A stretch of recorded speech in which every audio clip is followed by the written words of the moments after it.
Halo, Assalamualaikum. Saya Sri Nurbayati, guru SD Negeri Cimalakat 3, calon guru penggerak Angkatan 7 dari Kabupaten Sumedang. Saya akan menyampaikan aksi nyata modul 1.4 mengenai budaya positif. Perkenalkan, sebagai fasilitator, Ibu Iim Karima MPD dan pengajar praktik adalah Ibu Nia Kurniasi SPD. Adapun rancangan tindakan untuk aksi nyata saya adalah latar belakang. Murid tidak suka dengan peraturan karena selama ini jika mereka melakukan pelanggaran, maka akan mendapatkan hukuman dan cenderung akan mempermalukan diri mereka sendiri. Sedangkan tujuan aksi nyata ini adalah menciptakan murid yang merdeka dan disiplin diri yang kuat, serta menumbuhkan budaya positif di sekolah dengan meyakini nilai-nilai kebajikan universal. Yang menjadi tolak ukur aksi nyata ini, yang pertama, terbentuknya keyakinan kelas melalui kegiatan kesepakatan kelas yang dilakukan wali kelas dan siswa. Yang kedua, siswa mampu menerapkan dan menjalankan keyakinan kelas yang telah dibuat. Yang ketiga, kesepakatan kelas secara konsisten dilaksanakan. Yang keempat, terjadi perubahan perilaku. Dan yang kelima, suasana kelas lebih menyenangkan. Lini masa yang akan dilakukan, yang pertama, menghadap kepala sekolah untuk menjelaskan pentingnya penanaman budaya positif dan keyakinan kelas di sekolah, serta meminta izin untuk mendiseminasikan bersama rekan guru. Yang kedua, mengumpulkan rekan guru untuk melakukan diseminasi pemahaman materi budaya positif mengenai keyakinan kelas dan segitiga restitusi. Yang ketiga, berkoordinasi dan berkolaborasi dengan wali kelas untuk membuat keyakinan di kelas masing-masing. Dan yang keempat, memantau, merefleksi, dan mengevaluasi keyakinan kelas yang telah dibuat. Adapun dukungan yang dibutuhkan, yang pertama, dukungan dari kepala sekolah, rekan guru, serta murid, agar tindakan yang telah disusun dapat dilakukan secara lancar dan menyeluruh. Yang kedua, sarana dan prasarana untuk menumbuhkan budaya positif di sekolah. Dan yang ketiga, orang tua dalam melanjutkan disiplin positif dan pembiasaan positif ketika di rumah. Berikut ini merupakan kegiatan diseminasi di sekolah mengenai pemahaman dan pengalaman budaya positif. Warahmatullahi wabarakatuh. Waalaikumsalam warahmatullahi wabarakatuh. Alhamdulillahirabbil alamin wa bihi wa nasta'inu ala umuri dunya waddin wa ala alihi wa sahbihi ajmain. Rabbi shrah li sadri wa yassir li amri wahlul 'uqdatam min lisani yafqahu qawli. Amin. Pertama-tama marilah kita panjatkan kehadirat Allah Subhanahu wa taala bahwasanya pada siang hari ini yang berbahagia ini kita dapat berkumpul di ruangan ini dalam keadaan sehat walafiat. Dan tidak lupa juga kita panjatkan kehadirat kepada junjungan Nabi besar kita Muhammad SAW. Kita langsung saja acara yang pertama kita berkumpul di sini yaitu dalam rangka diseminasi dari program guru penggerak aksi nyata dari salah satu rekan kita, yaitu yang akan dibawakan oleh Ibu Sri Nurbayati. Adapun judul dari aksi nyata ini yaitu menyebarkan pemahaman dan pengalaman penerapan budaya positif di sekolah. Untuk mempersingkat waktu, kita lanjutkan saja mengenai penyampaian dan uraian materi dari narasumber kita, Ibu Sri Nurbayati, dipersilahkan. Assalamualaikum warahmatullahi wabarakatuh. Waalaikumsalam warahmatullahi wabarakatuh. Yang terhormat Bapak Kepala SD Negeri Cimalakat 3 beserta rekan guru semua. Alhamdulillahirabbil alamin, pada kesempatan siang ini kita bisa berkumpul bersama dalam melaksanakan kegiatan diseminasi dalam keadaan sehat walafiat. Sebelumnya kita sampaikan salawat dan salam kepada junjungan kita Nabi Muhammad SAW yang kita nantikan syafaatnya di yaumul akhir. Terima kasih saya ucapkan atas kehadiran Bapak Ibu semuanya. Pertama-tama saya akan menyampaikan bahwa kegiatan ini merupakan salah satu tugas aksi nyata pelatihan guru penggerak yang saya ikuti. Sampai saat ini saya telah melaksanakan satu modul setelah selesai.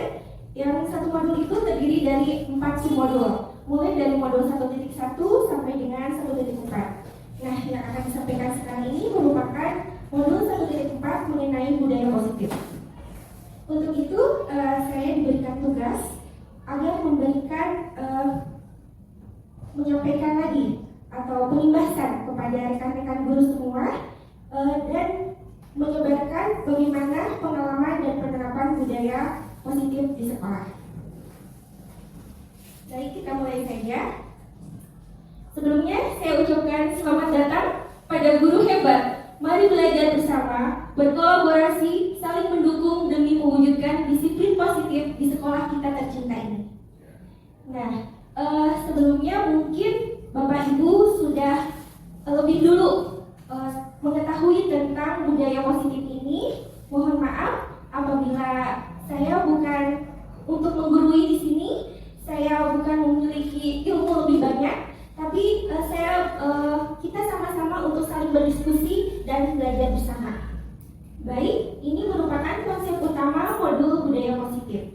Yang pertama ada perubahan paradigma belajar, kemudian ada disiplin positif, selanjutnya ada kebutuhan dasar manusia, kemudian ada motivasi perilaku manusia, ada posisi kontrol restitusi, ada keyakinan kelas, dan yang terakhir adalah segitiga restitusi.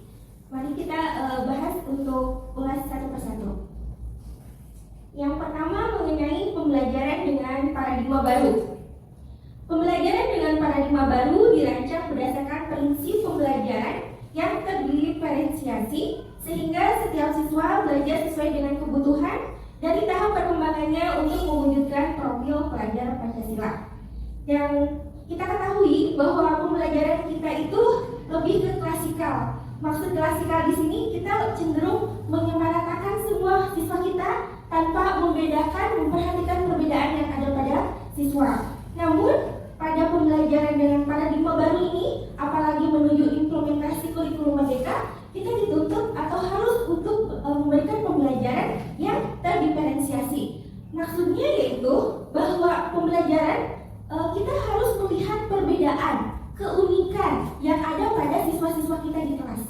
Jangan sampai menyamaratakan lagi, karena setiap anak memiliki bakat dan potensi yang berbeda.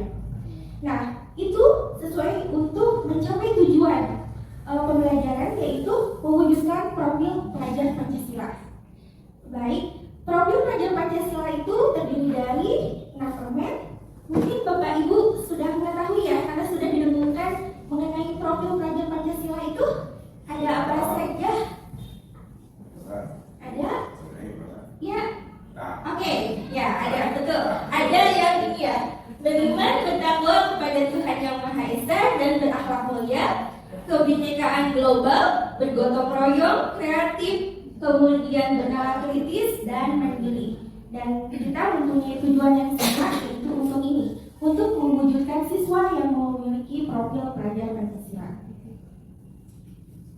Nah, untuk mencapai tersebut kita dibutuhkan disiplin positif. Biasanya kalau mendengar kata disiplin cenderung ke apa ya? Ada yang itu ya Bu? Peraturan harus patuh ya. Nah, betul. Berarti di sini juga bahwa dalam budaya kita makna kata disiplin dimaknai sesuatu yang dilakukan seseorang pada orang lain untuk mendapat kepatuhan. Kita cenderung menghubungkan kata disiplin ini dengan tidak nyaman. Ya, kita harus disiplin, harus seragam seperti itu. Kadang ada orang yang tidak nyaman dengan aturan tersebut. Ya, betul. Nah, sebagai pendidik, tujuan kita adalah menciptakan siswa-siswa yang memiliki disiplin diri, sehingga mereka mereka bisa berperilaku dan mengacu pada nilai-nilai kebajikan universal dan memiliki motivasi intrinsik. Nah, nilai kebajikan universal itu yang mana? Nah, yang tadi, yang 6 elemen tadi, yang profil pelajar Pancasila itu. Nah, kemudian memiliki motivasi intrinsik, yaitu intrinsik itu adalah motivasi yang berasal dari dalam dirinya sendiri, bukan dari orang lain, bukan dari karena takut ancaman atau apapun. Seperti ini. Disiplin positif merupakan salah satu cara penerapan disiplin yang bertujuan untuk menumbuhkan kesadaran serta memberdayakan anak untuk melakukan sesuatu tanpa harus dikasih sogokan, ancaman maupun hukuman. Jadi disiplin karena kesadaran akan yang berasal dari dirinya sendiri. Baik. Nah, dalam penegakan disiplin positif itu kita harus mengetahui kenapa ada pelanggaran, anak melakukan pelanggaran disiplin itu kenapa. Nah, kita harus mengetahui apa yang belum terpenuhi. Ternyata ada kebutuhan dasar manusia. Di sini ada 5. Yang pertama yaitu bertahan hidup. Bertahan hidup di sini adalah kebutuhan akan fisiologis, yaitu kebutuhan akan makanan, minuman, pakaian, tempat tinggal ini dibutuhkan.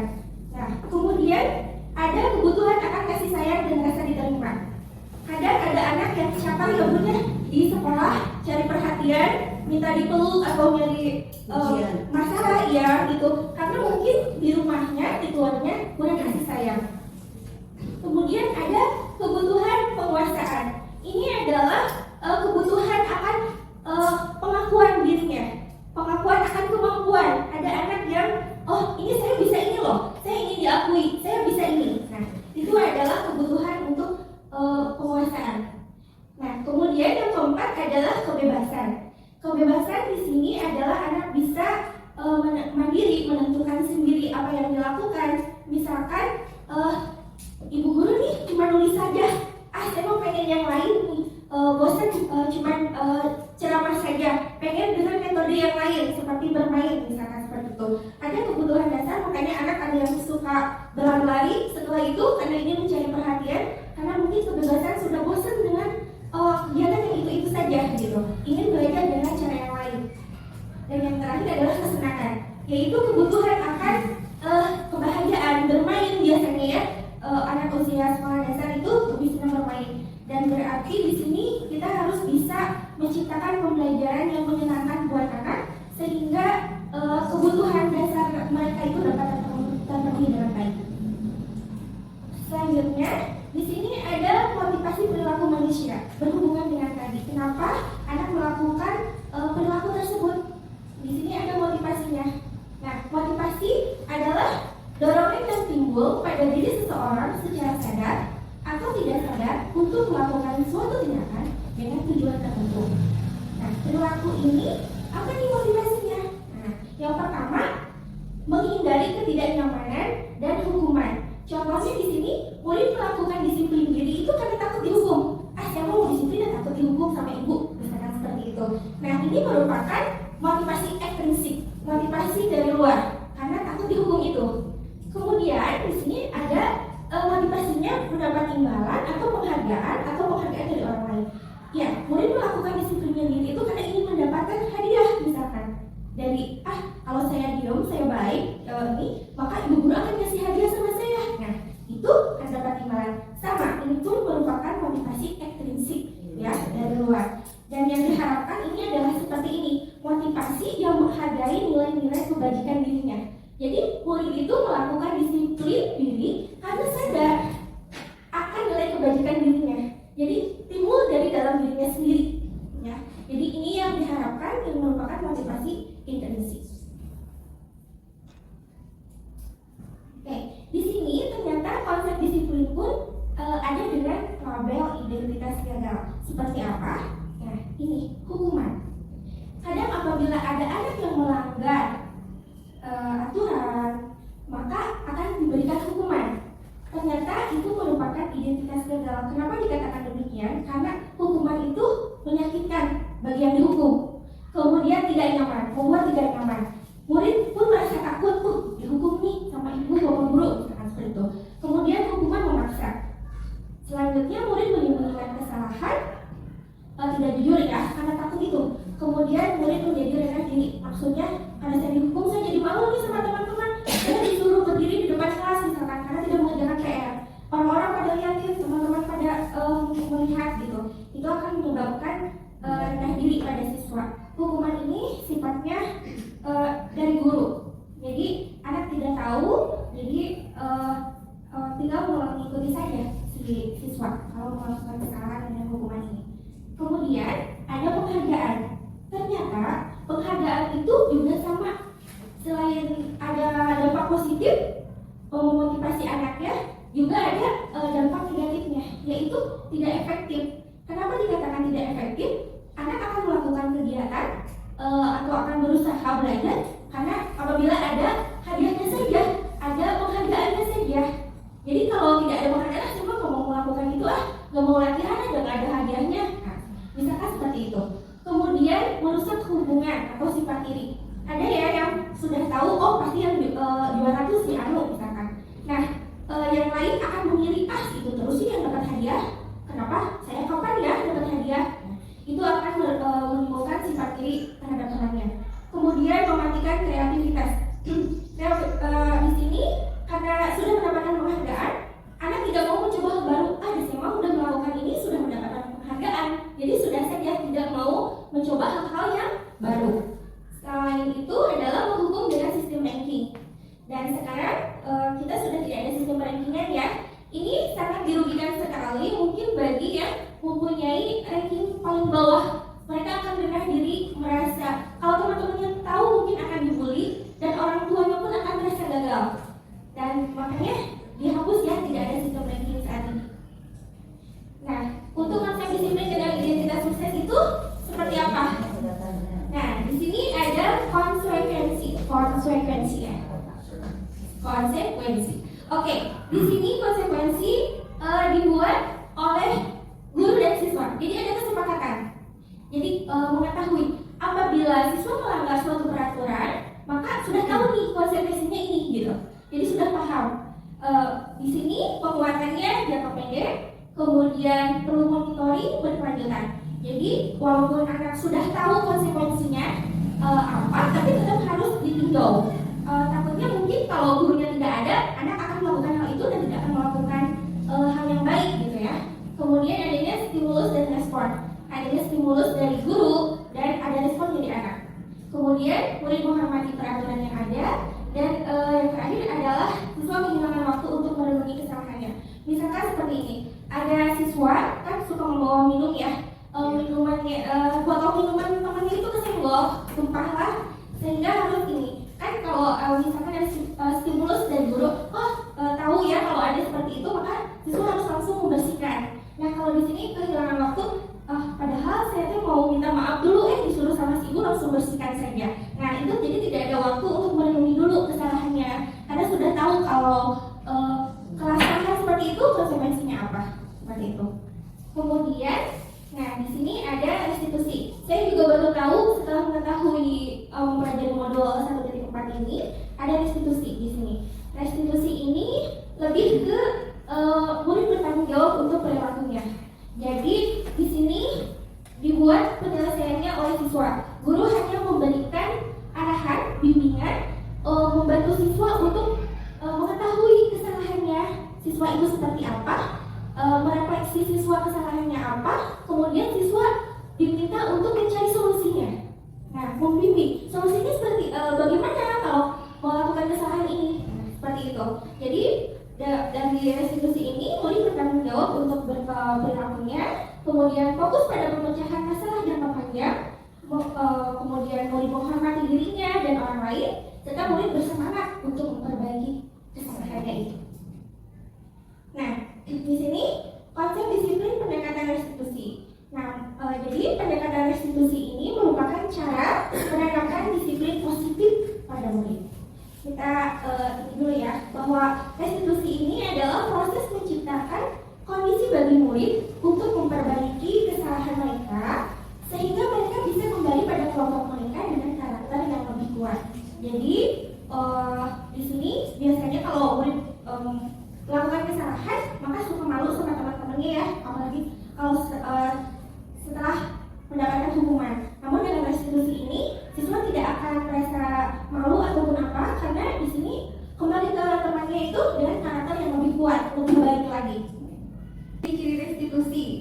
Di sini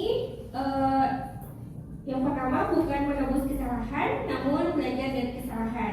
Kemudian ada yang memperbaiki hubungan antara yang anak dan si kalau melakukan kesalahan ya ataupun pelanggaran dengan yang menjadi korban. Kemudian ini merupakan tawaran bukan paksaan. Kemudian menuntun untuk melihat ke dalam dirinya sendiri.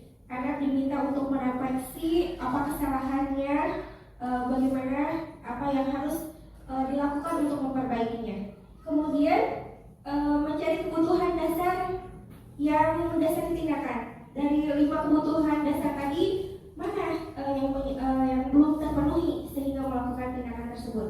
Kemudian di sini fokus pada karakter bukan tindakan dan menguatkan fokus pada solusi. Selanjutnya di sini ada perbedaan antara hukuman, konsekuensi, dan restitusi. Contoh kasus ada siswa yang tidak mengerjakan PR. Nah, apabila diberikan hukuman, maka guru menghukum siswa tersebut.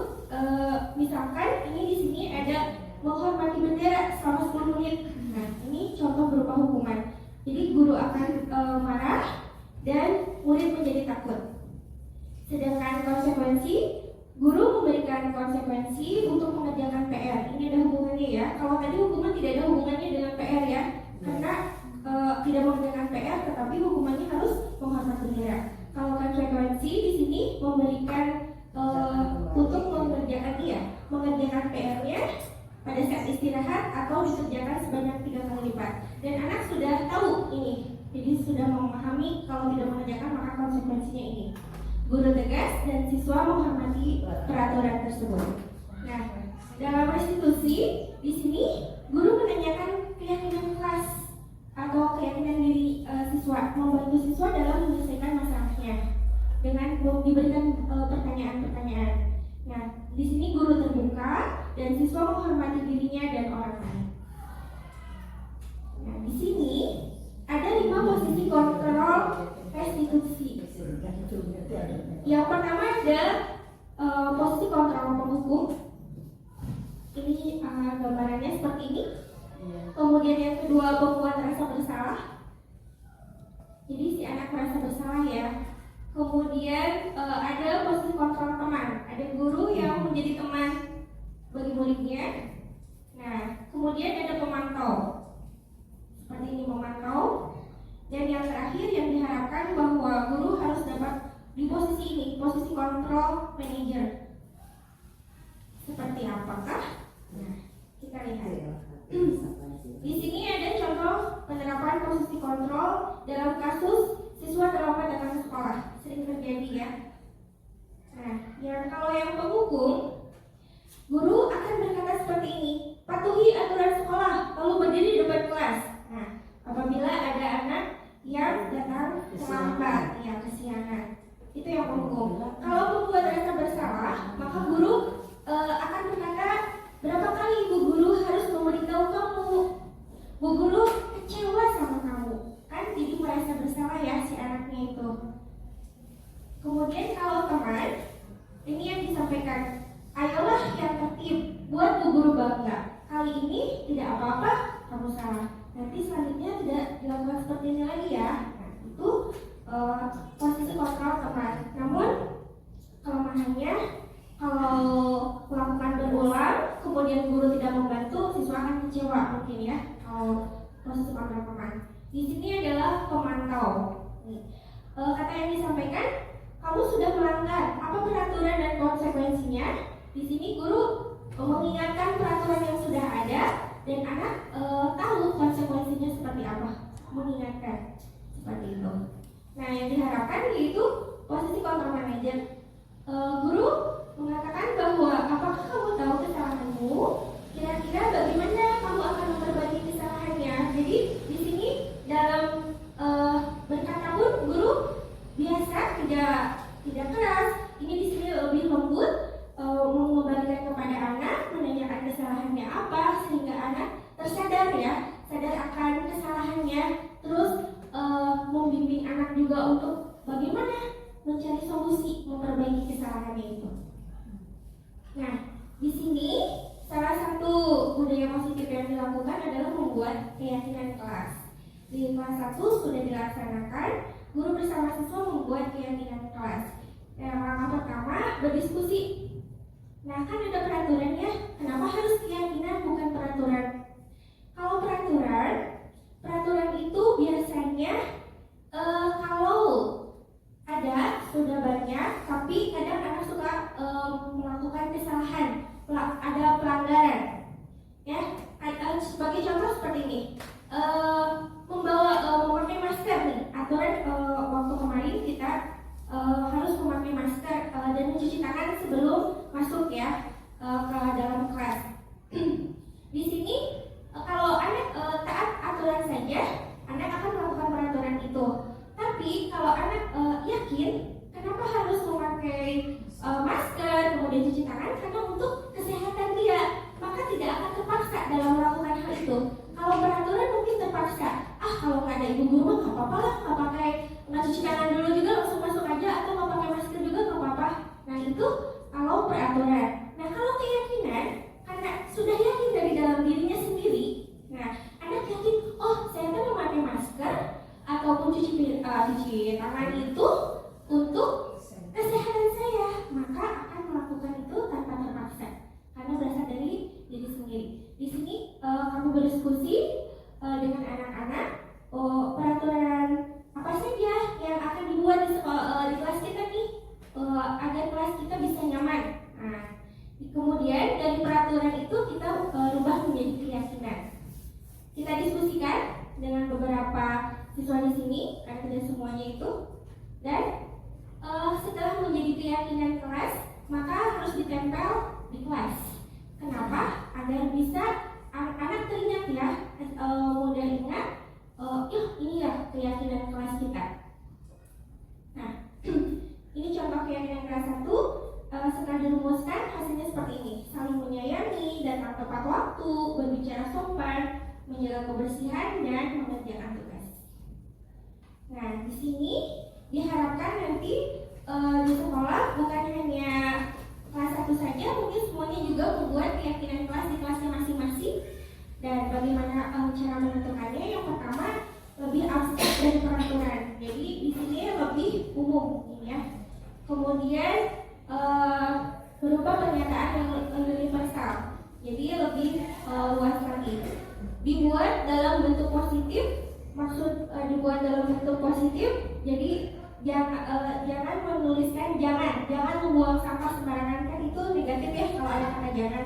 Berarti bisa dengan menggunakan kata yang lain atau membuang sampah pada tempatnya seperti itu. Selanjutnya,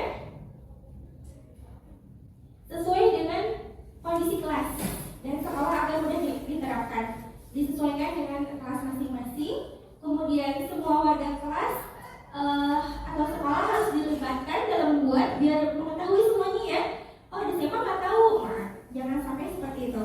Jadi semua siswa dilibatkan dan sedikit saja agar mudah diingat.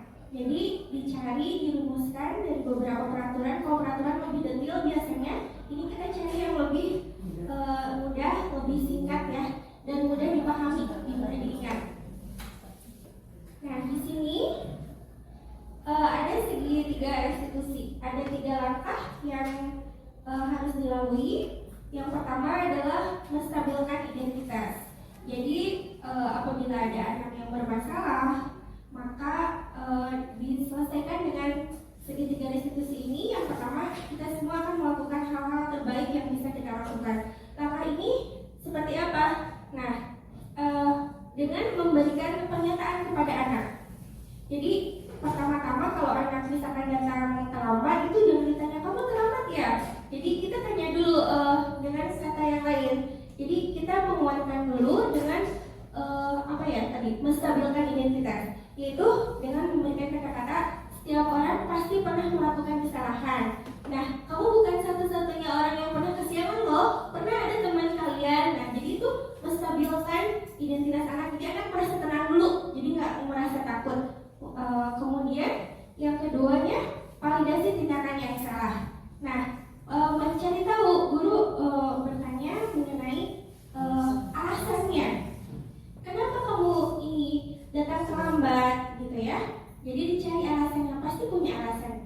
Seperti itu. Kemudian yang ketiga adalah menanyakan keyakinan. Nah, kalau menanyakan keyakinan otomatis kita mempunyai memiliki motivasi internal. Jadi anak disuruh merefleksi, terus setelah kejadian ini apa yang akan dilakukan? Nah, misalkan anak datang terlambat itu, misalkan tidurnya karena kemalaman, nah apa solusinya nanti? Bagaimana? Oh, saya misalkan Bu tidak akan tidur sampai larut malam lagi. Nah, sehingga bangunnya tidak kesiangan dan tidak terlambat datang ke sekolah. Jadi seperti itu. Nah, ini ada video contoh pelaksanaan segitiga restitusi.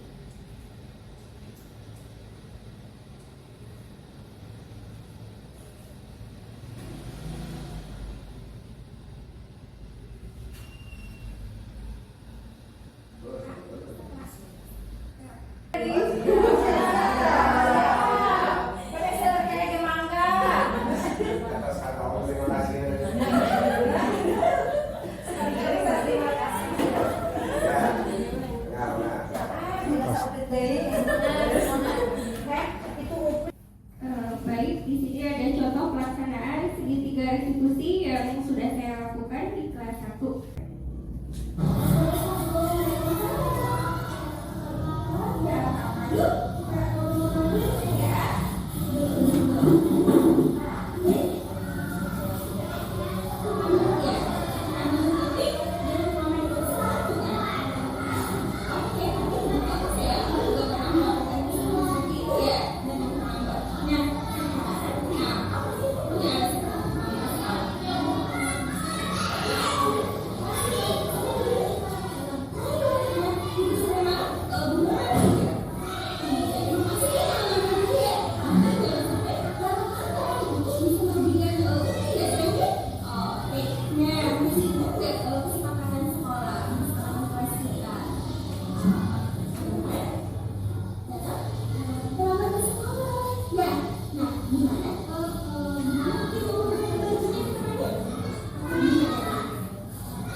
Baik, seperti itu.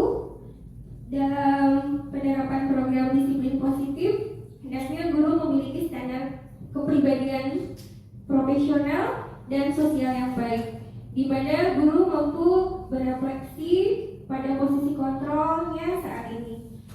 Bagaimana perjalanan dirinya sebagai seorang among yang diharapkan berada di posisi manajer yang dapat menuntun murid-murid menjadi insan yang mandiri, merdeka, dan bertanggung jawab. Semoga sesi belajar kita hari ini membawa manfaat sehingga dapat mewujudkan pelajar berprofil Pancasila. Salam Merdeka Belajar. Terima kasih. Guru Bergerak Indonesia Maju. Terima kasih Bapak Ibu Guru. Wassalamualaikum warahmatullahi wabarakatuh. Waalaikumsalam. Terima kasih kepada Ibu Sri Nurbaiti yang telah menyampaikan pemaparan materinya. Luar biasa sekali ya materi yang dibawakan oleh Ibu Sri ini, supaya menginspirasi kepada kita untuk selalu tergerak bergerak dan menggerakkan ya, dan bisa menyampaikan disiplin positif ini kepada anak-anak didik kita. Untuk selanjutnya, barangkali ada yang ingin ditanyakan dari rekan-rekan atau ada yang ingin menambahkan dari pemaparan Ibu Sri ini. Boleh dipersilakan.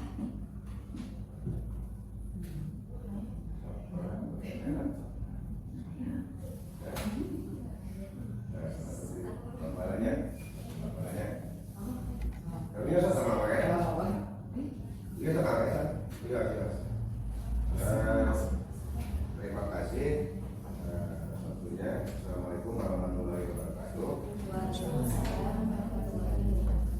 Alhamdulillah tadi dari penjelasan industri sebagaimana kita simak tadi ya, memang temanya ini terlalu banyak. Jadi apa-apa itu terima kasih kepada industri yang sudah menyampaikan. Tadi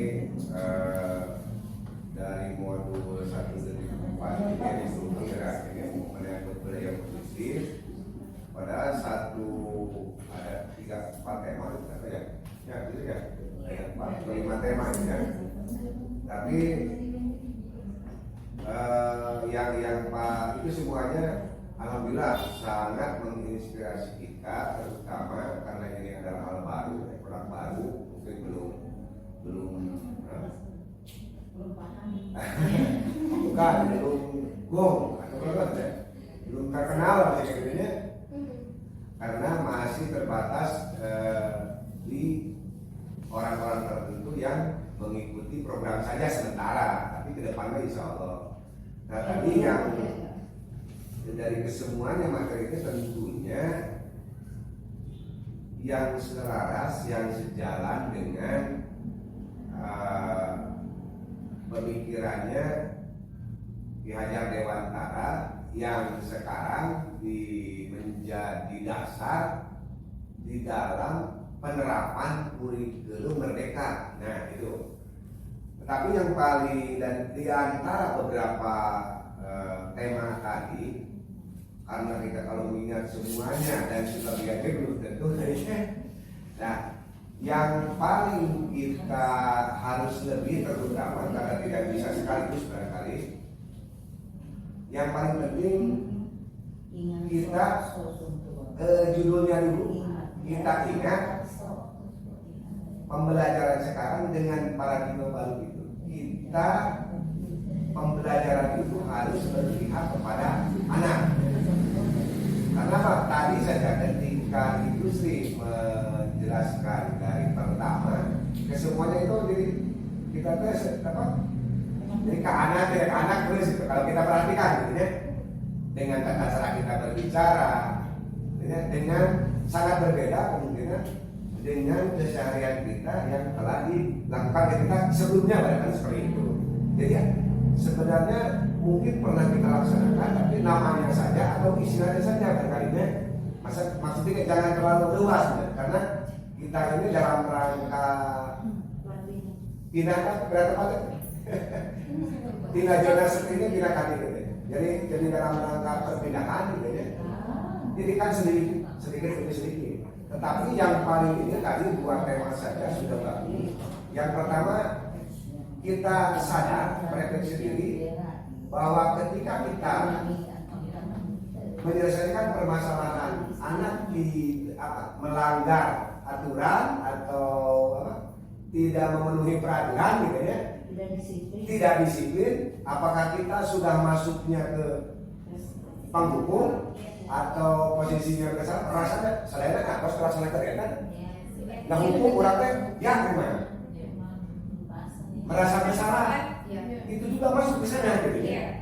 Terus tukang itu berteman kadang-kadang sama nih kan ya karena ada nama lah kan dia tentang itu kita kan sering melaksanakan boleh memklasifikasi ya panggilkan aku baca cakran mata kentong itu yang tadi mengenal dulu gitu ya.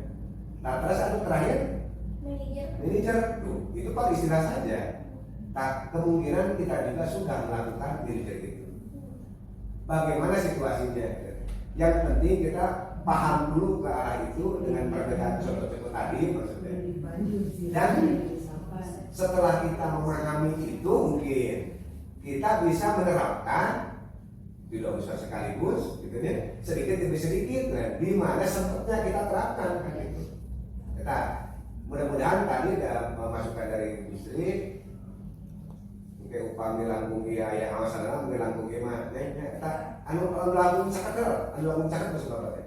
Dari pemahaman kan biasa ngawas kan. Ari ieu mah namanya disotos dicontohkeun urang kelompok masuk ke mana posisi urang rasa ditos aya contohna ke mana dilanjutkan dengan segitiga retribusi ya. Itu yang pertama. Jadi kita sadar bahwa kelakuan kita selama ini kita menghukum. Sedangkan tidak boleh kepada anaknya, gitu ya. Harus supaya anak itu sadar dengan kesalahan sendiri dan tidak mengulang lagi. Nah tentunya untuk arah ke sana juga waktu, tempat juga memungkinkan, karena mempengaruhi maksudnya. Tadi bisa dijelasin kan? Jelas terus anak yang lain ada tak? Justru berarti untuk menerapkan itu saja kan satu tantangan, jadi jangan terlalu banyak maksudnya untuk memberikan contoh dari industri tadi kan tempatnya masih di kelas ada anak yang lain yang membunuhnya satu orang kumaha kasarnya kata memilih jarak waktu maksudnya itu juga ada waktu dan tempat oke pak mempengaruhi situasinya nah budak gur sampai gur senang atau lama kan itu dia akan mempengaruhi gitu dari praktek segitiga tadi restitusi tadinya dan kita gambaran terus yang kedua yang lebih itu adalah mengenai keyakinan kelas tadi itu yang saya rasa bisa lebih condong bisa dipraktekkan kita coba maksudnya kita mencoba itu yang bisa lebih cepat dipraktekkan maksudnya. Nah kalau tadi judulnya kan berpihak kepada anak. Nah untuk keyakinan kelas kan menyebutnya kan sekarang peraturan makanya tadi setelah dijelaskan materinya sekarang mana tidak ada tata tertib sekolah kan cenderung itu peraturan itu dimulai dari atas sebenarnya katakan kalau keyakinan kelas mah datangnya dari kesepakatan guru dan siswa semua siswa gitu. Jadi kesepakatan bersama ketika anak melanggar upamanya saya orang kali ini iya ayeuna kurang saya bapak ibu dan lebih musim lato-lato sedangkan lato-lato upami lepatnya gunakan bisa kan karang bisa kan awas morok mesti gitu kan jika ayeuna perayaan itu boleh tidak bawa main lato di sekolah sehingga mungkin udah kan wah ini mantap tak pasti upami ini nyari bener gampang udah ngawin oke nah kan tidak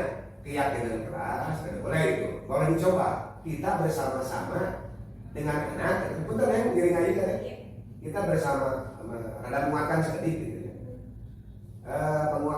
bersama-sama boleh mencoba ketika waktu kita ada mulai tahun pembelajaran kan tapi nggak apa-apa jadi sekarang sifatnya bukan peraturan dan tiap kelas itu pasti berbeda karena anaknya juga berbeda gitu ya kebiasaannya juga sudah berbeda.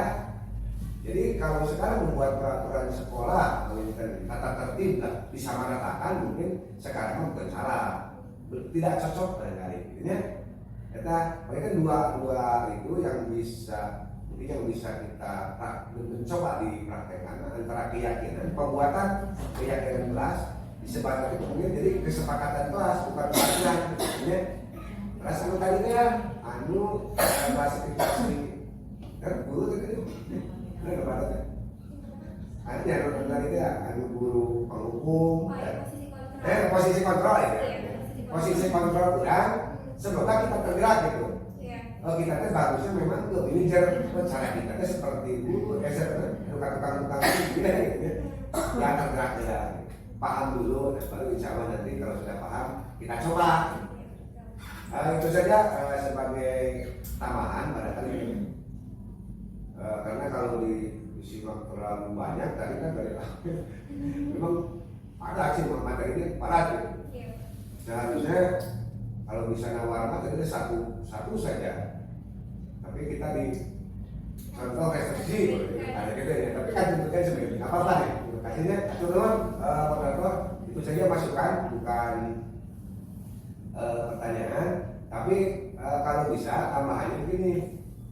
Kemarin kan ada yang sudah mencoba dipraktekkan melalui tiga restriksi ya. Nah, barangkali masih kapuran hari eta anu atos kuning di perubahannya mungkin ya Pak. perubahannya gitu kan. Gimana? Terus kadang gitu bagaimana? Gitu ya. Atur nuhun, moderator. Lanjutkan. Barangkali dari yang lainnya, dari rekan-rekan guru yang lainnya, atau sudah cukup saja?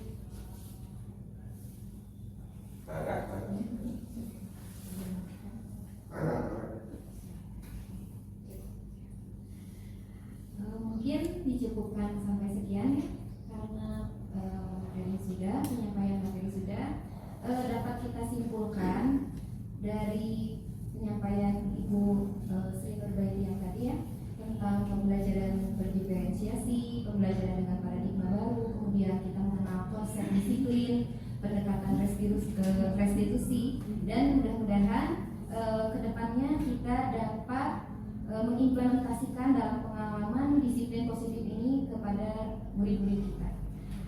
Mohon maaf apabila ada kesalahan dalam bertutur kata. Akhirnya saya tutup. Wabillahi taufiq wal hidayah. Wassalamualaikum warahmatullahi wabarakatuh.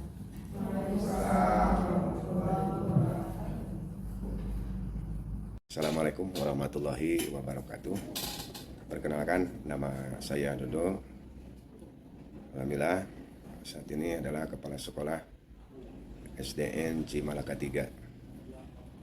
Pada kesempatan ini saya mengaturkan terima kasih dan menyambut baik atas program Guru Penggerak. Kebetulan salah seorang tenaga pendidik di SDN Cimalaka 3, yaitu Ibu Sri Nurbaiti SPD, tergabung di dalam lulus sebagai calon guru penggerak. Dalam perjalanannya beliau